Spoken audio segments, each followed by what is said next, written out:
সপ্তাহখানেক আগে আমি না মিশোতে একটা জিনিস অর্ডার দিয়েছিলাম। তো দেখো সেই পার্সেলটা মোটামুটি চলে এসেছে। তো মিশোতে না যে কোনো জিনিস এখন অর্ডার দিলে মিনিমাম ওরা তো 7 দিন টাইম নেয়। আর আরেকটা জিনিস আমার ভালো লাগে না, যখনই আমি বাড়িতে থাকবো তখন কিন্তু মিশোর লোকরা আসে না।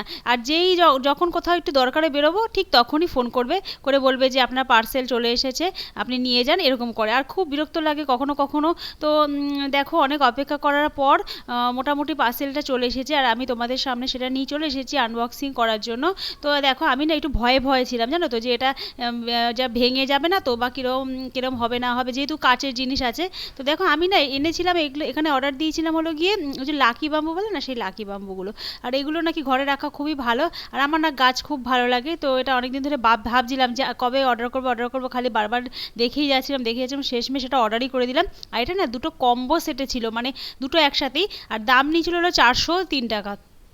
মোটামুটি পেয়েছি, ভালোই পেয়েছি, কারণ এগুলো আমি দেখেছি পুরো মানে একটা সেটেই 400 টাকা করে নেয়। আর এগুলোর নিচে দেখো প্লাস্টিকের মধ্যে কি একটা জেলি জেলি মতো কি একটা দিয়েছিল, মনে হচ্ছে এটা মানে গাছেরই কোনো খাবার টাবার হবে। তো আমি এটাকে দেখো সেই এই যে নুড়িগুলো সেদিন অর্ডার করেছিলাম, তোমাদের সামনে শেয়ার করেছি। তো এই পাথরগুলোকেও আমি 100 টাকা দিয়ে 105 টাকা নিয়েছিল টোটাল। তো এই অর্ডার করেছিলাম। আর এটা, আর এই যে লাকি বাম্বু, আর এই যে কাচের যে সেটগুলো দেখতে পাচ্ছ, এই দুটো দিয়েছে হলো গিয়ে 403 টাকা। তো এদিকে অর্ডার করেছিলাম, তো ওটাকে সুন্দর করে সাজিয়ে নিয়েছি। আর আমাদের বাড়ির সামনে মেলা হচ্ছে, তো মেলাতে গিয়ে দেখো আমি এগুলো কিনে নিয়েছি। তো কেনার মধ্যে কিনেছিলাম দেখো এই যে একটা দেখতে পাচ্ছ যে ঢাকনা, কড়াইয়ের ঢাকনাটা তো অনেক মাপজোক করে নিয়ে গেছিলাম, যদিও কড়াটা নিয়ে যাইনি, হাতে মানে হাতের মাপ নিফাপ নিয়ে আমি নিয়ে, আর এনে খুব ভয়ে ভয়ে ছিলাম যে ঠিকঠাক হবে কিনা, দেখি ঠিকঠাক হয়ে গেছে। আর নিয়ে এসেছিলাম হলো গিয়ে এই দেখো একটা ঘন্টা নিয়ে এসেছি, কারণ আমাদের না ঘরে ঠাকুরের ঘন্টা নেই, তো সেই জন্য একটা ঘন্টা নিয়ে এসেছি। তো সকালবেলা দেখো তোমাদের সঙ্গে নিয়ে চলে এসেছি এই যে আমি যে মেথি গাছটা লাগিয়েছিলাম, তো সেখান থেকে দেখো গাছগুলো একটু বড় হয়ে গেছে অনেকদিন ধরে। আর গাছগুলো না দেখছি একটুখানি শক্ত হয়ে গেছে, মানে বুড়ো বুড়ো মতো হয়ে গেছে। তো ভাবলাম এগুলোকে আজকে খেয়েই নেবো বেগুন দিয়ে। তো বেগুন বরকে আনতে বলেছিলাম, তো সেদিন দুটো বেগুন নিয়ে এসেছিলো বড় বড় সাইজে। আর এই বেগুনগুলো না মানে আমাদের মানে এই সিজনে আমি প্রথম খাচ্ছি। তো এমনি যে বেগুনি কালারের যে বেগুনগুলো হয় সেগুলো নিয়ে আসার, এই যে সাদা সাদা বেগুনগুলো নিয়ে এসে।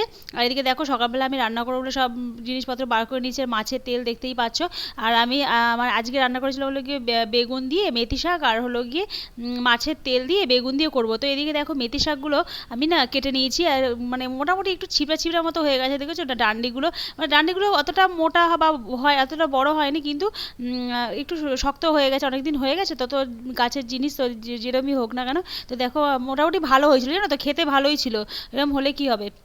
আর এদিকে দেখো বেগুনটাকে আমি সুন্দর করে মানে হলুদ আর লবণ দিয়ে একটুখানি ঝাঁকিয়ে নিচ্ছিলাম। তো এখান থেকে হাফ বেগুন দিয়ে মেথি শাক করবো, আর হাফ বেগুন দিয়ে এই মাছের তেলটা বানাবো। কারণ এই কাতলা মাছের তেল তো, এমনি শুধু পেঁয়াজ দিয়ে বানালে গাদাখানেক তেল পড়ে থাকে, আর সেই তেলগুলো টানে না, আর অত তেল মানে খেতেও কেমন লাগে। তো বেগুন দিয়ে করলে কি হয়, বেগুনের তেলটা অনেকটা টেনে যায়, তো খেতেও বেশ টেস্টি লাগে, আর মাছটা উঠে যায়। তো দেখো এটাই আমাদের আজকে রেসিপি ছিল, এদিকে দেখিয়ে দিচ্ছি তোমাদেরকে।